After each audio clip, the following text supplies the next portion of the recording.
start recording. 30 seconds.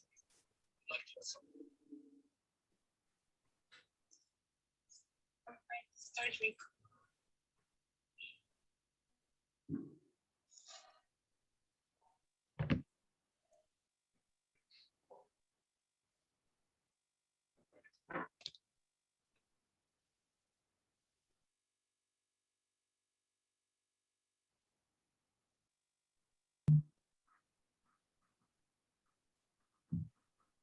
So more and more people are coming.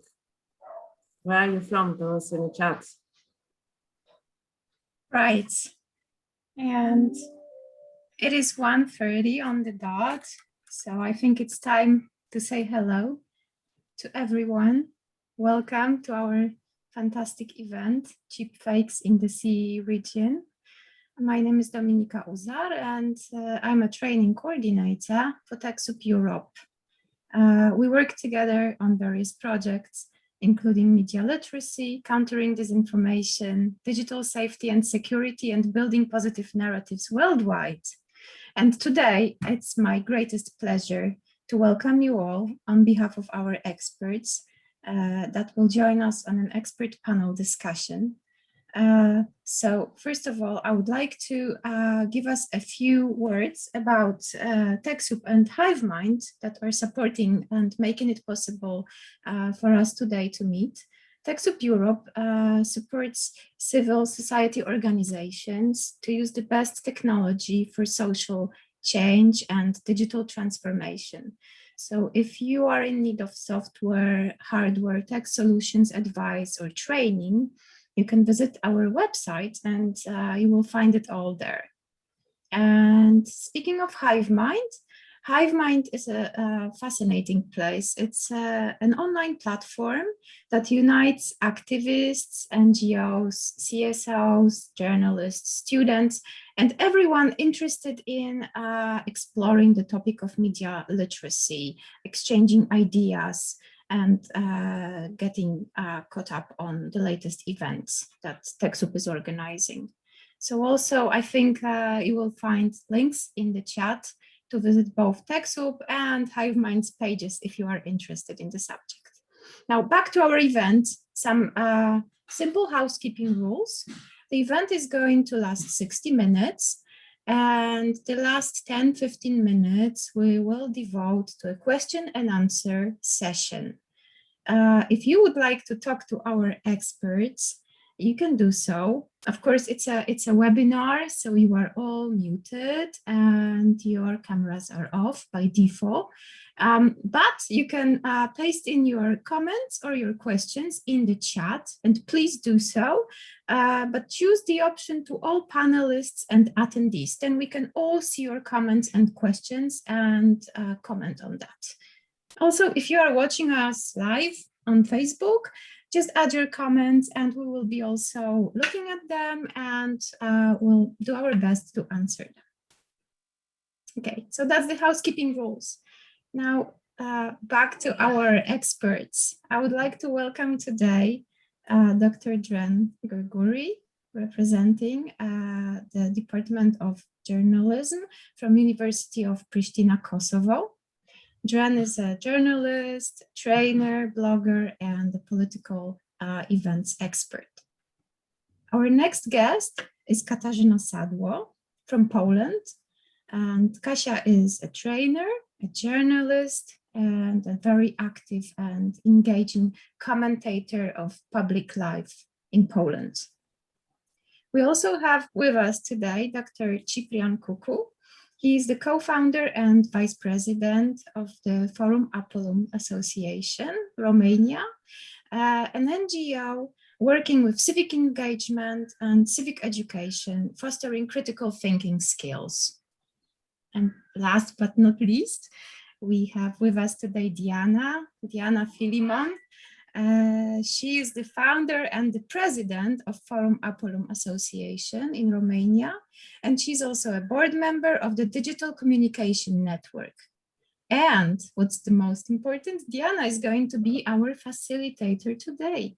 So enough of me, and I would like to pass the mic now to Diana. And so Diana, the floor is yours. Hello, everyone. And I'm very happy that we managed to find time to get in yet another online event. I know we're all tired, but we can assure you that this will be a very interesting discussion.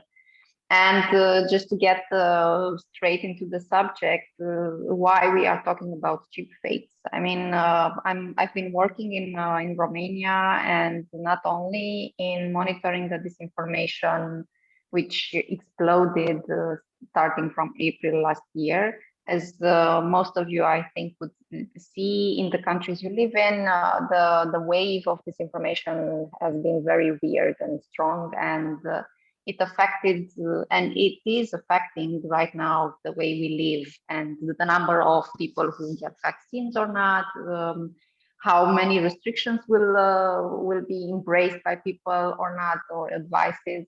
So it's definitely affecting our lives. But why do we talk about cheapfakes? Because it sounds something irrelevant, but basically we're all human beings and we like a good joke. We like funny things. We like to be fooled sometimes. And we want to understand what are cheapfakes and why do they work, and why, even if they sound like being something small and irrelevant, they manage to get into politics to influence what we think about politicians, and in various segments where people can interfere without too much effort. So yes, today we will have, during the next hour, a journey in this subject, through the help of our speakers. Please jump in with questions in the chat whenever you feel like something needs to be completed or added. And while Dren is preparing his presentation, I just want to assure you that he will try to trick us or try to test our ability of detecting a cheapfake. So watch out for this. And Dren, the floor is yours. Please tell us what's the deal with cheapfakes. Thank you, Diana. Hello, everyone. It's a pleasure being here today with you, with experts from different countries, and with attendees also from different parts of Europe. So cheapfakes is like an alarm for the future of the information world. So in the world of cheapfakes, what you see or read or hear may not be what is happening. Fake news 2.0, what I sometimes use for cheapfakes, can turn out to be even more influential than fake news. So it's called cheapfakes because it's rely on cheap, accessible software. In July last year, a video in Kosovo went viral on Facebook. I want to start explaining cheapfakes by using a local example from my country, from Kosovo. So yes, and please tell us about Mr. Mustafa. Who is he and why is he relevant? Yeah, sure. So Isa Mustafa was former Prime Minister of Kosovo and the president of the oldest party, the Democratic League of Kosovo. He was, last year in July, he was tested positive with COVID. And a few days later, a video was published under the pretext that Mustafa is dead. And in that video that I'm going to play it now, we can see the LDK officials appeared allegedly paying homage after Mustafa's death. So I'm playing the video for a few seconds and then I can explain more about it.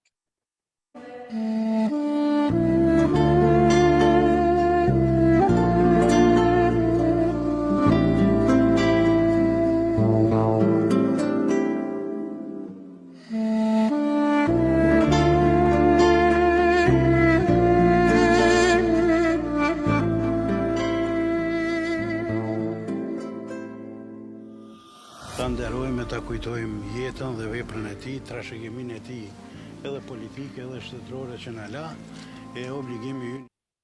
Now what has happened here is like they have used statements by different other LDK officials, like the person that we saw, Agim Veliu. He was also a former minister of Kosovo and a member of the party, and they combined their statements by matching them with false information.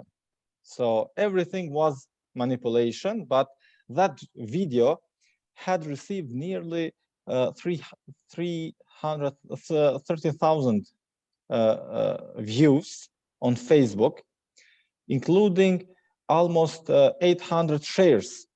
So people that in fact believed that Mustafa has died and believed the video that they were seeing. Such a video can be edited with a simple computer program. This video is called manipulation Cheapfake, so a real but meticulously manipulated content to deceive the public. Such content is increasingly being used to influence or manipulate others. So I'm going to change the slide because we will continue with other parts of important when we discuss the cheapfakes. So people continue to easily believe a photo or video, so they are even more easily deceived by anyone, because we are saying that a cheapfake could be easily done. So in fact, when we talked on other meetings, webinars about deepfakes, it's something else. It needed a software, more skills by the person. In cheapfakes, it's like you can do it with any software. It's very, very, very easy. So that's why fake news 2.0 or cheapfakes has shown that today's era requires even more prudence before believing or not believing an information, even if displayed with photos or videos. So audiovisual manipulation were not a topic of discussion for us like 5 years ago. The terms of cheapfake, deepfake did not even exist. But today, due to the way society is informed, mainly through images and receiving information without reading text, deepfake or cheapfake can be even more influential. At the same time, even more dangerous for all societies. The main reason why cheapfake should not be underestimated is how it can be realized. In recent years, the biggest focus has been on deepfake, but even the 2020 presidential election in the United States proved that cheapfake can be used more often as a political tool.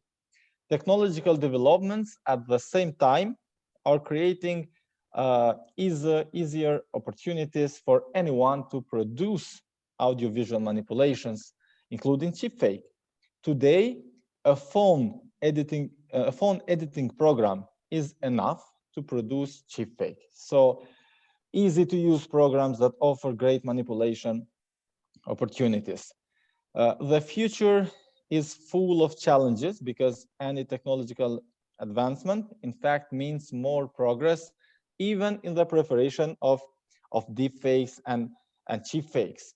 For now, cheapfake detection is easier, but those who manipulate always find new ways. So this raises the need for the society to be constantly updated regarding such information, which makes it understand more about forms of fake news 2.0, so deepfakes and cheapfakes.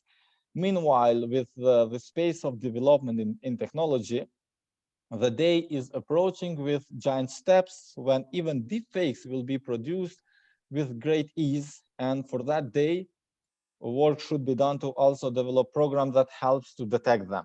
Therefore, much work needs to be done in our societies to prevent or reduce the impact of such audiovisual manipulation, which are interfering with our reality and may interfere on an even greater scale in our next future. These are three of different types of cheapfakes. It will be like slowing the video. It's a classic video of Cheapfakes of Nancy Pelosi, when you slow the video, and the manipulation is that the person, it will be like in the case of Pelosi, like being drunk, because it is a more slow motion video. The other type, it's speeding up.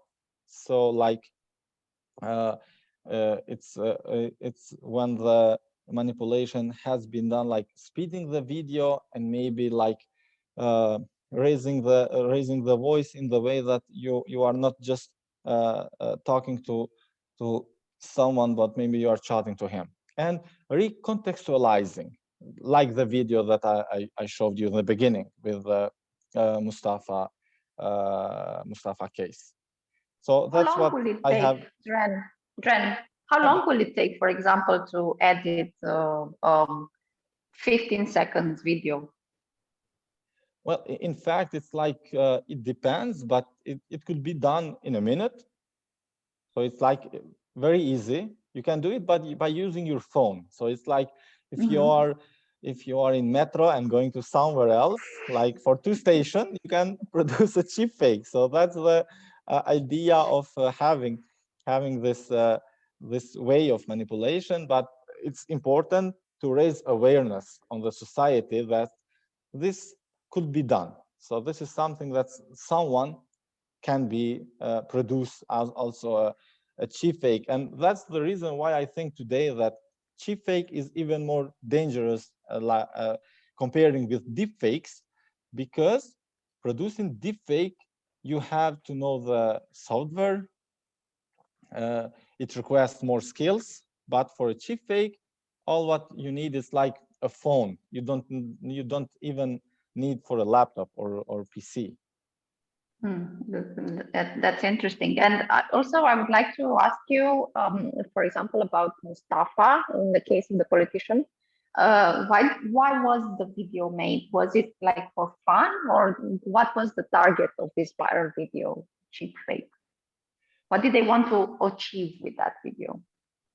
It was more like for fun. So it was like more, but when in Kosovo, we have also a polarized society. So the society that are like followers of the other, or supporters of other parties, they were like, okay, they believed, because maybe they wanted to have something like that, and they wanted to be real, not just a fake video. And of course, one of the tricky of fake news manipulations are that they will produce something that they know that someone will believe it, and someone will like to hear about that, even for a death. So it's something like it could be happened everywhere.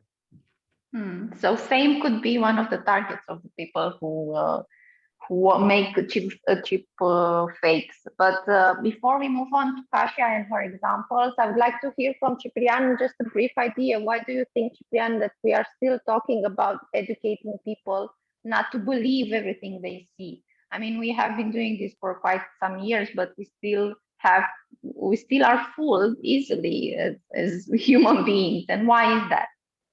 I think we've actually been discussing about this since forever. Since forever, there's been education. There's also been this discussion about what to believe, about media. Of course, the tools have changed, but you know, there was a saying in Romania some time ago: you've lied to the people using the television, right? So what we're seeing is just a kind of change in the way that this information, this misinformation or manipulation is being spread. And of course, we know that social media especially has accelerated this problem, this issue with spreading misinformation.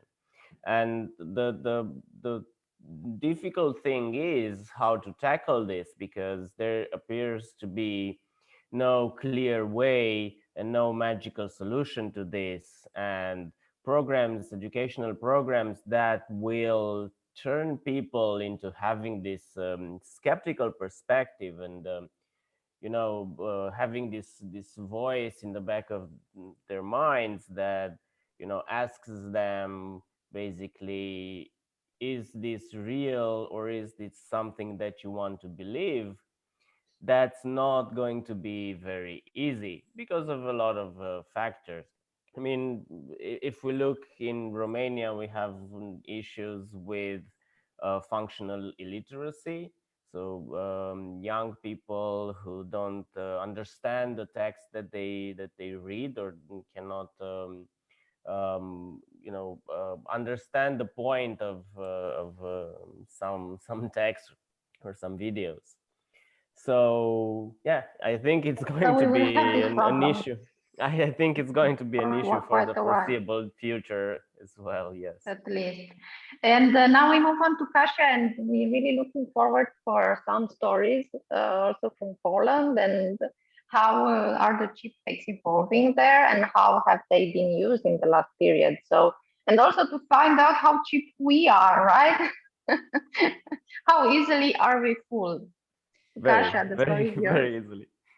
Yes, thank you very much for inviting me. There are many fakes created in Poland and elsewhere. I want to show you just one case because it's outstanding example of how easily we buy cheap fakes and how easy it is to fool us. First of all, maybe we like to be fooled, right? A little bit. Yes. First is this is of course not true. Unfortunately, it's not true. I didn't win lottery, but this whole picture is like original from the Polish state-owned television. You can very easily make something like this using very simple generator. Online, you can choose your presenter. Those are real people. You can write your own breaking news, and you can just generate it like I did, and nobody will notice. I look at in the internet, and I don't know which is true, which is not true, because you can so easily make it. So, and this is for of course, I made it for fun, just to show you how easily it is in Poland to create fake breaking news. But when you do something like this is also from similar page. Breaking news I created, it took me like 2 minutes to create breaking news. Shocking, experts agree, study proves that COVID vaccine causes lung cancer. So I left some watermarks so everybody sees that it's fake, but I could probably, even me being totally lame with internet graphical skills, I could remove this watermark and share with my followers that I personally read that this headline, that there is some study, vaccine kills and so on. So now we move to something much more serious than me playing with some fake news about my own victory in the lottery. And we can do a lot of harm if we find people who will believe it. And it's so easy to find those people. I can show you on one more example from Polish reality. We have in Poland something called Windows of Life. Okno Życia, Windows of Life, which is place where you can put your unwanted baby for adoption. This place is usually run by church, so some nuns are taking care of the babies, they put them for adoption, it's safe for the mother, it's anonymous, and it has a long tradition. On the left side, you have the oldest window of life from Italy, from the world, and we have already found 110 children left in windows of life. So this is something I learned from you, that it's something more Polish, that it's not something common in every country in the world, but we have something like this. And this is something that appears quite regularly on the internet from in Poland, because in Poland since 1990 we are on the constant war about abortion. Years and decades, and we are still fighting about it. So every time the war comes into a new stage, it appears. And this is one of the most famous, best Polish actress, Krystyna Janda, almost 400,000 fans on Facebook. And she shares some picture like this, a window of life with graphics saying, we do not accept children with genetic defects because nobody wants to adopt them. And this picture was appeared on some anti-clerical fan page, but it doesn't matter because, as I said, it's the first time it's appeared was 5 years ago, and it comes back every few months or every few years. It comes back, and there is the same discussion saying it's fake, it's all fake, but it's alive because there is need for it. And when you want to, and it's emotional, right? Yeah, it's emotional. It fits the context of our war on abortion and big discussion, and it's so easy to throw something like this in the middle of the hot discussion to make this discussion even more hotter, more emotional and less logical. If you use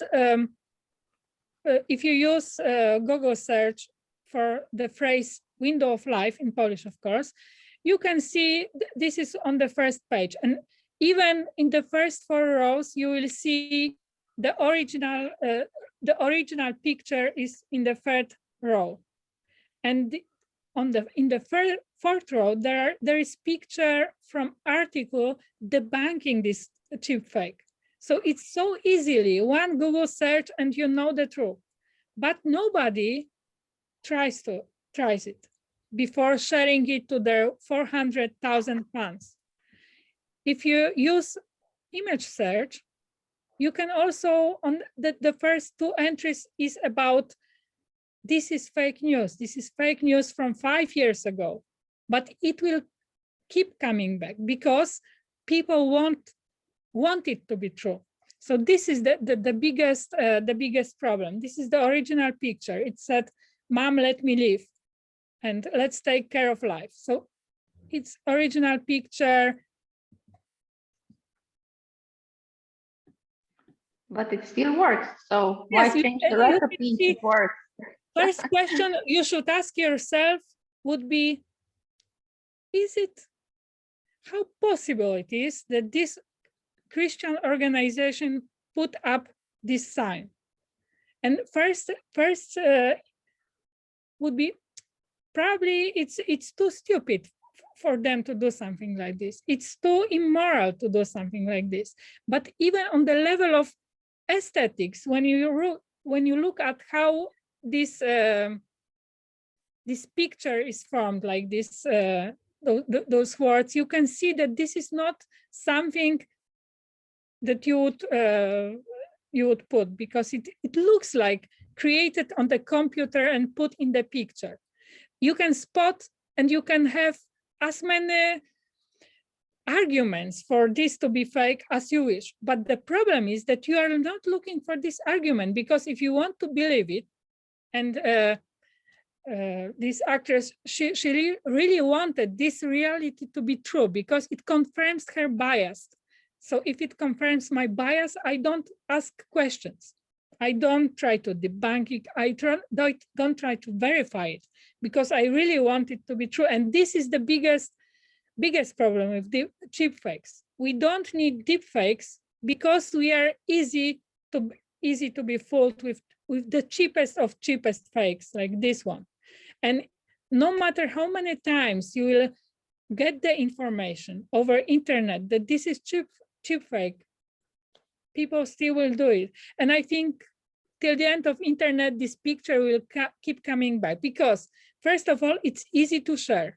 Second of all, some people even know that it's cheap fake, but they want others to be like poisoned with this idea. It's even if it's debunked at the end, this concept or emotion, negative emotion towards the organization, towards the idea, towards the Catholic Church and so on, it will stay with people because they will know that there was something about those genetic defects, that this organization is doing something wrong. They may not even remember what it was that started it, but it works.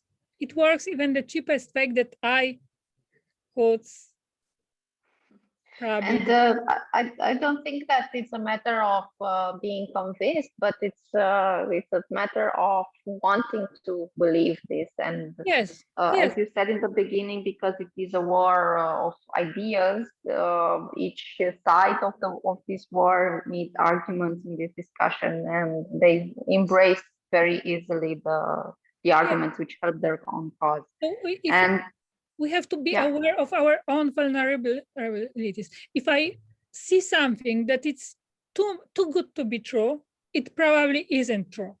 So I should be, the more I like the picture, the more I want it to be true, the more careful I should be with verifying it. So it's, especially if it agrees with my views, stereotype, bias, if it's very good tool for the war I'm currently on, I should be more careful because we are easily hooked by cheap fakes. So I use this picture of Krystyna Janda, the great actress, just to also to show that no matter how educated you are, how good position you are in, how public person you are, so with all those responsibilities for the ideas you are spreading, you are never immune to cheap fakes. And the immunity is not in the how well you are able to recognize some technical aspects of the picture, but how well you are able to recognize the things in you that make you buy those cheap fakes. So it's really a pity that we are so cheap that those fake news creators don't need to bother to create deep fakes because we will buy anything if it fits our current needs to believe in something. We could have as a slogan, make the fake makers work harder, make their work so easy by buying into cheap fakes and easily edited videos. Thank you so much, Kasia. I would like to also point out that it feels like from the description, this is sort of like a fast food, this cheap fake. we all know it's probably not okay to consume it. We know that, but it's funny and it appeals to our own biases and to our feelings. And it's still interesting to see. And I would like to hear, before we move on to some examples from Ciprian, I would like to hear Dren's opinion about the Polish cheap fakes. What do you think? Are they more advanced or more interesting than the ones in Kosovo? We have more advanced. It's not like we are so cheap with everything. We have some really good fakes. But it's now become a national pride issue. We are very good at fooling people. So, Dren, what do you think?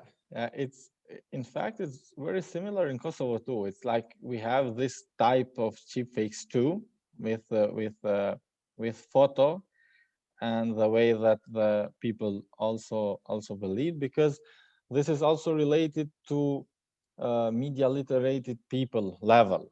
So it's very important for people to understand that this kind of fakes anyone can do, but when you see something like that, any media content, it's just you have to stop, analyze it, think about it before believe it. You know, that could be like have a short pause and ask yourself, can this be true? So otherwise, if you go like very quick on the decision if this is true or not, even if a famous actor or singer, something that happened For example, in Kosovo, we had a singer that last year was saying that COVID doesn't exist. You know, We also have, yeah, and every was country like, has a singer. yeah, and Everywhere. he's not an expert. So it's like, okay, but who is saying that? It's a singer. Okay, don't believe that. We have to see what experts are saying, not a singer. He's good on singing. That's all. Even that may be debatable, probably. Sometimes. But yeah, don't get your information from about medical stuff from singers or from people who have no preparation for this. But yeah, it comes up also once again the emotional component of this, because if you like that singer and you also kind of think that the COVID would be is a joke or is a fake, then you would definitely buy into it without checking, and you would defend the singer and you would defend his opinions. So, Ciprian, if I may add one thing to this emotional thing, we may laugh at those things, how cheap they are and so on, but it is true that we are in Poland, we are like many other countries also targeted of Russian disinformation, dating back from the Cold War. And one of the things they do is they find cracks in society and try to divide the society even further. That's why such emotional cheap fakes and so on, they are really more dangerous than video that we saw, because video, it will be debunked easily.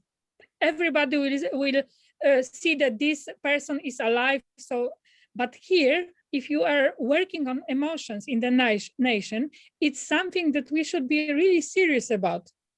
Such cheap fakes, if they are playing on the emotions and on the divisions in the society, because it may not be somebody playing with the graphic format on their computer, but really good Russian disinformation experts. Yeah, but exactly. But later we will see a video which is like cheap fake, but the person is very alive. So we don't give spoilers, too many spoilers, Dren. So, but yeah, something will be up next. But first, before we get there, Ciprian, tell us more about why do they catch on? Why do we like them? Right, so I'm going to focus a little bit on an insight that there's some connection to humor, to memes and hoaxes. We've actually already seen in Dren's presentation that you know, they started doing that video as a hoax in sort of just to make fun of things. So I was thinking of maybe going into this a little bit more. I want to start from this idea that we know from some time that humor has always been used as a way to fight back against authoritarian power. We have here two examples from Belarus. On the right, you can see Lukashenko inviting you to vote. And on the left is a little more subtle cartoon, is about the Belarusian flag. So the opposition has promoted the old Belarusian flag with red and white. And you can see that the police are beating up that little girl that has the candy because the candy is in those colors.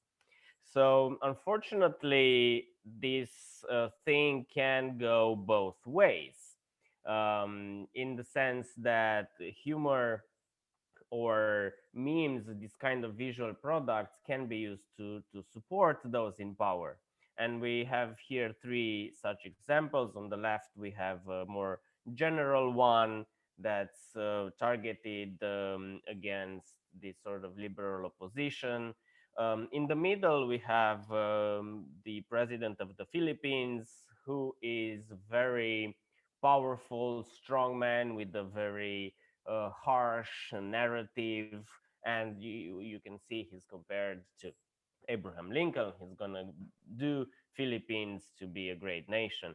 And on the right, you have Viktor Orban and Kaczynski as heroes to their people.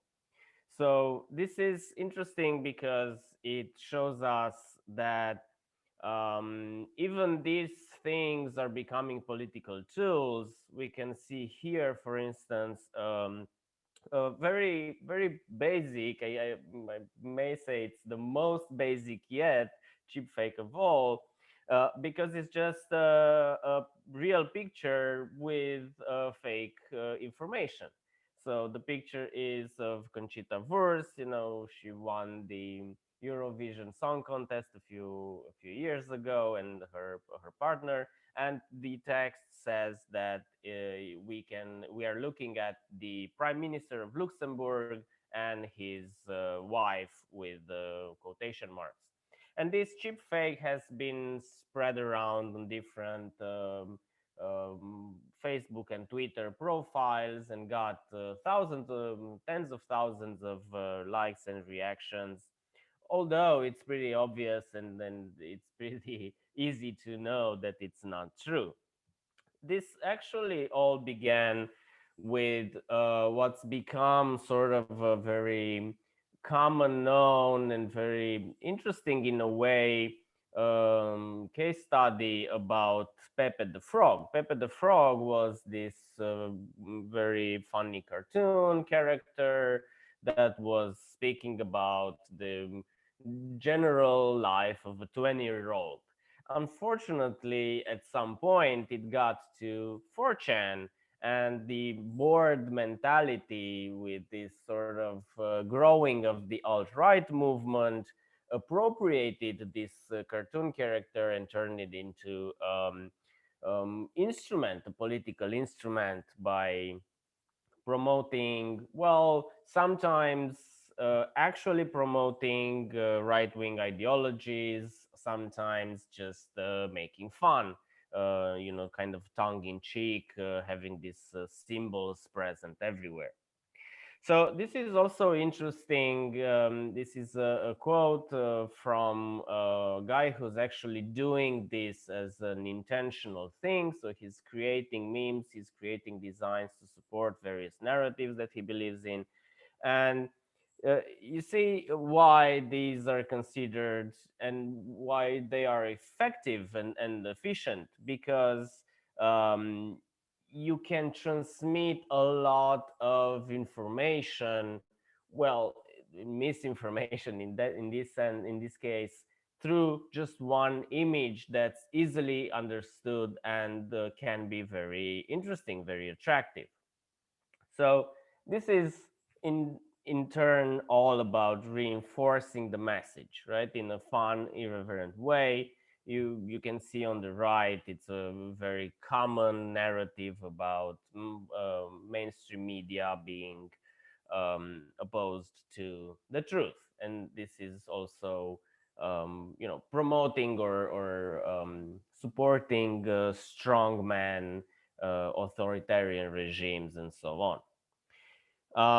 So if the best memes, of course, are the ones who are very funny, that are very creative. But if you're not that creative and if you're not that funny, you can still create cheap fakes, because as we've seen, they are very easy to do. They use existing content, like the one we've seen with Conchita Wurst. They make use of videos, and in the end they have the same function. They reach the same goal. This is one example from Romanian Facebook. And this started as a hoax. The page that has published this very short video has in its name the fact that they are about hoaxes and memes and just making fun of stuff. So they didn't take it seriously. What they did was they took a clip from the Danish parliament, I think, and they were talking about, I don't know, something with zoo animals, and there was some funny thing and they were laughing, as you can see in one of the pictures. And they put up another a subtitle that had nothing to do with what they were discussing, but was about COVID and about COVID vaccination. So what happened was that this hoax, so they were making fun of this whole thing, blew up and got 53,000 shares, and a lot of people actually started believing it.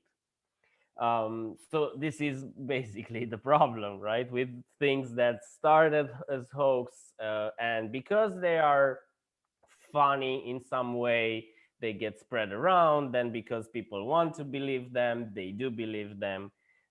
This is another example that's international. It's about having worms in face masks. Of course, these were very basic videos done by random people. And what happened is they misinterpreted the way that some fiber threads react to the steam. But again, these were very talked about at some a few months ago. So why do cheapfakes work? As we've seen, it's confirmation bias, confirmation bias, confirmation bias. It's all about that. Then we have this technical problem. Well, problem because videos are kind of promoted by social networks. They're pushed by social networks, and as we've seen, they're very easy to create in large volumes. They are difficult to debunk or to contain. So what can we do about it? Unfortunately, there's not much that we can do about it. We can be aware of them. That's one thing that's very important, as we've talked about this before.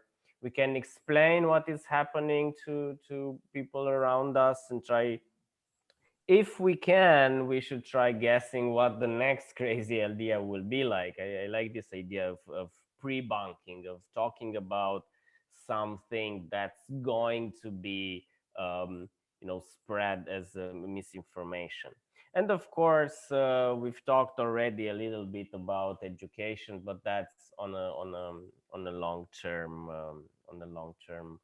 plan, let's say. So basically, Ciprian, you just ruined memes for us because they also try to trick us. Well, unfortunately, yes. And this is an interesting idea.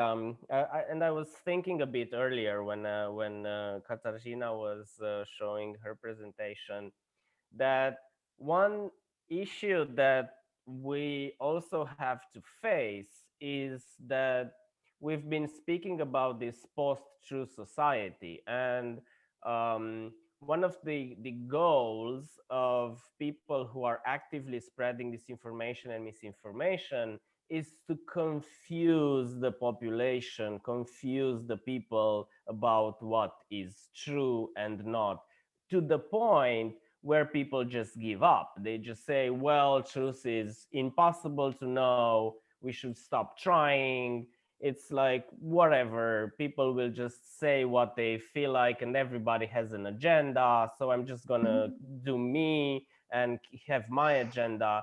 So, as easy as cheapfakes are so easy to do, and it's possible that they will grow a lot, we will have this problem more and more, people just giving up and saying, well, I just can't believe anything anymore, and I will just do and on this tone of confusing people, Dren has a video to show us.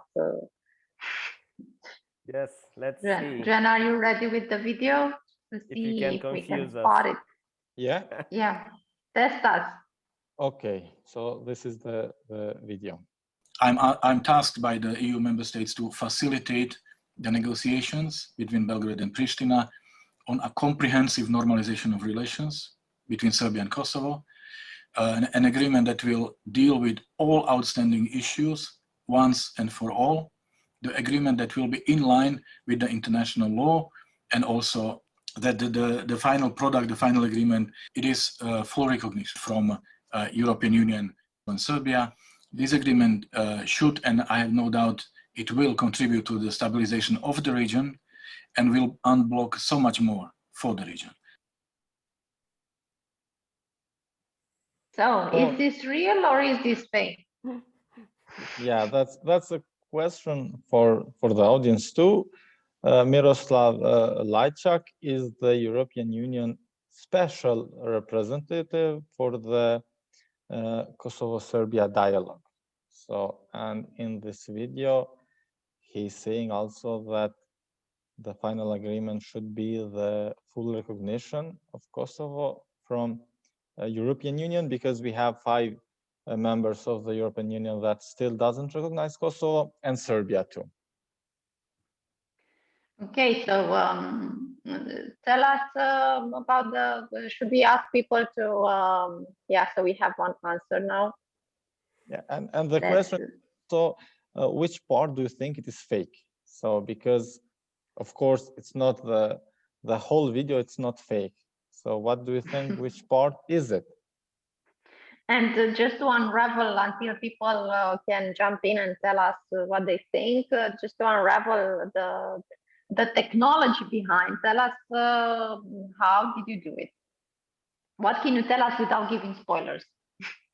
Okay, so in fact, it was like the video was is edited.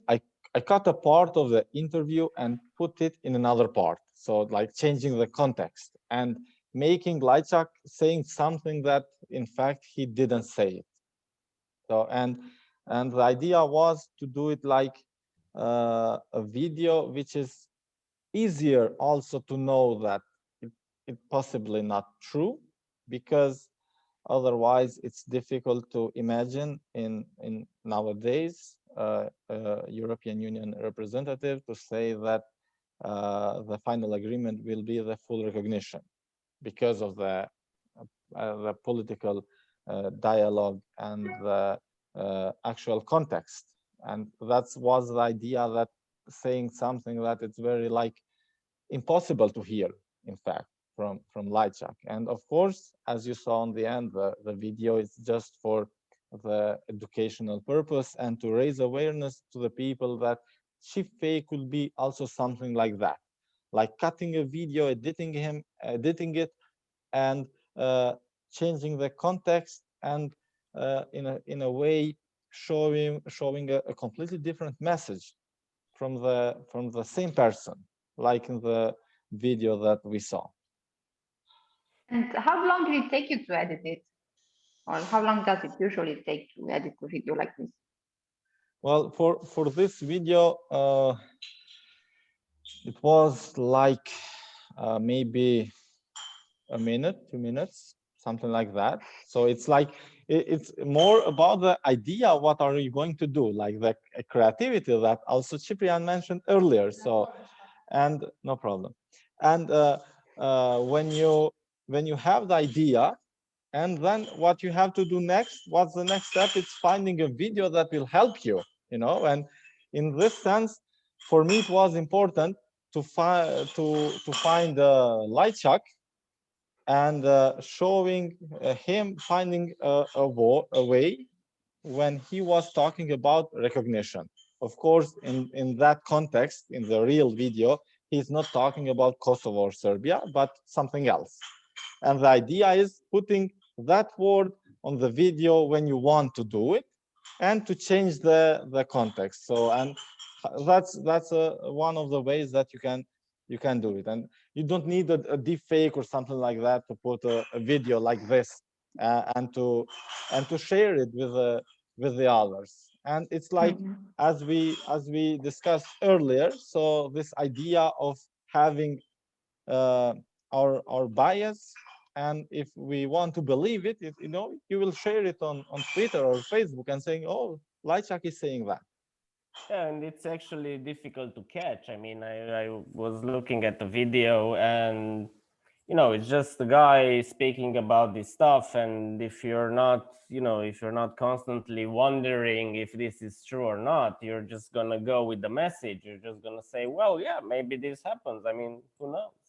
Especially if you want it to happen. So. Yeah, it's confirmation bias all over. But we have a question which I would like to invite you to see if we can find an answer. how do you see the role of AI in tackling the issue of disinformation, misinformation in our society? So is it gonna help? Is it gonna hurt more? What's the AI input in this? What do you think?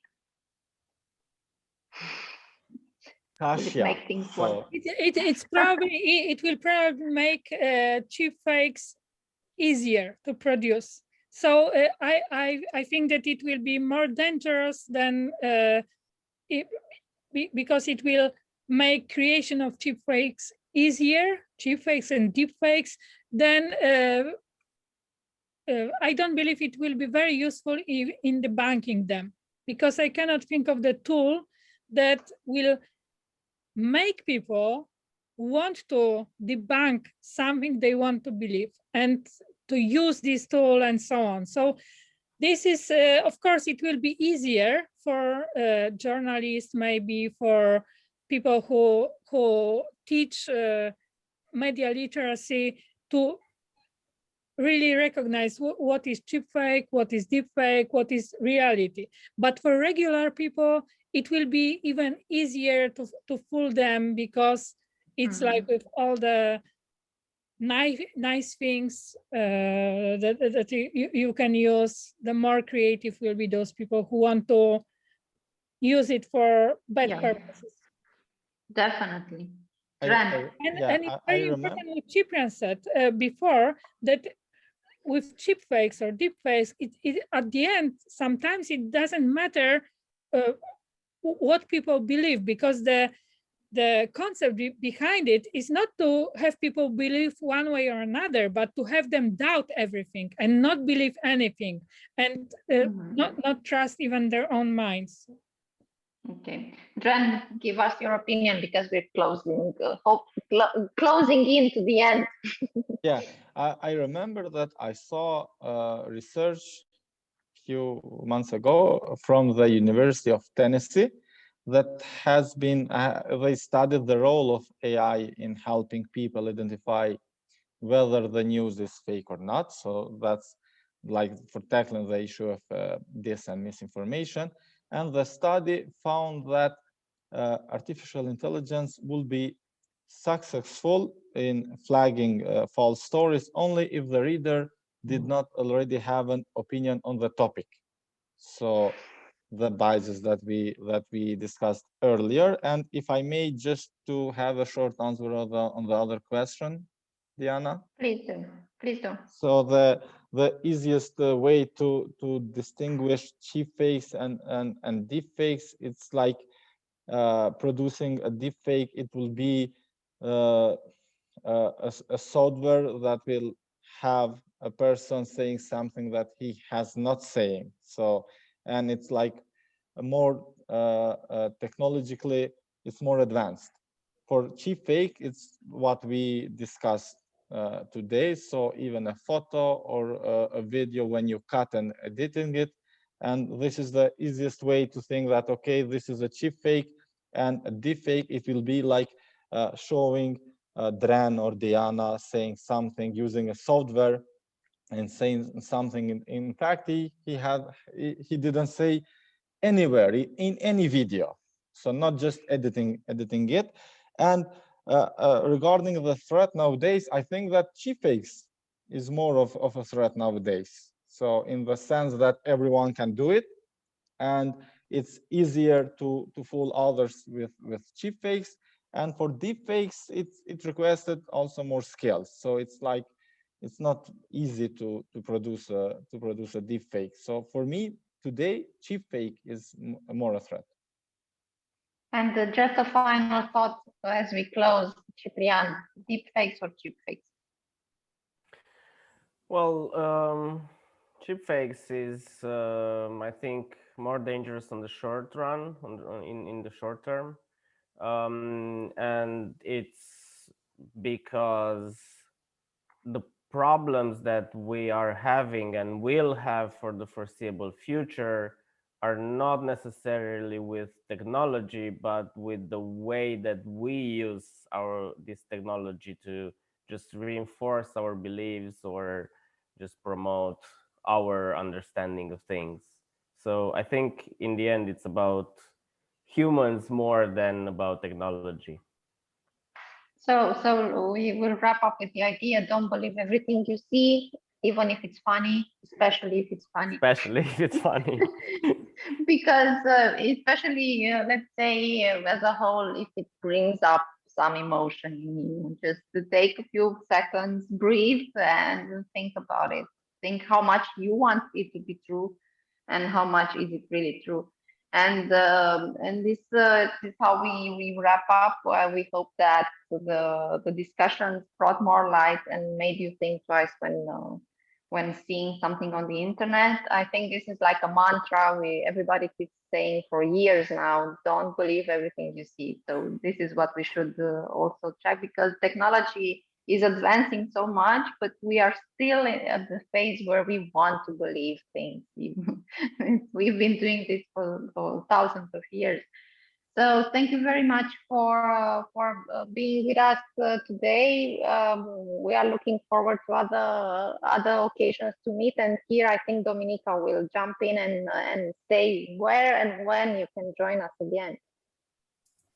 Yes, thank you, Diana, and thank you, everyone. Thank you, Katarzyna, Dren, Ciprian, and all our wonderful audience today. It was super interesting, and I, for one, will be more careful next time I find something funny on the internet, for example. Anyway, I would like to invite you all to follow our website, and also to follow the Hive Mind on Facebook and their webpage, because more events are coming up. And in terms of digital safety and security, for example, we have a wonderful webinar coming on the 22nd of June with Radically Open Security from the Netherlands. So stay tuned, and please visit our websites, because there are more things coming. Thank you so much, everyone. Have a wonderful evening, and see you. Thank you. Thank you.